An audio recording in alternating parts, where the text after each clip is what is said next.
السلام علیکم ورحمۃ اللہ وبرکاتہ۔ تجوید کی کلاس میں آج آپ کو سکھانے کے لیے جا رہا ہوں نورانی قاعدے کے اندر تختی نمبر 9 اظہار کے بیان میں تنوین و نون ساکن کا قاعدہ نمبر 1۔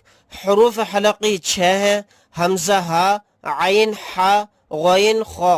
تنوین یا نون ساکن کے بعد حروف حلقی آوے تو نون کو ظاہر کر کے بلا غنہ کے جلد پڑھیں گے، اس کو اظہار کہتے ہیں۔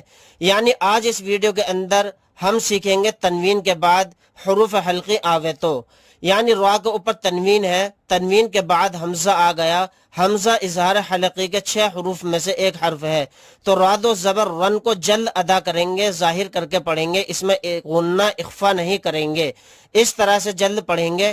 طیرن ابابیل، رن یعنی اس طرح ظاہر کریں گے۔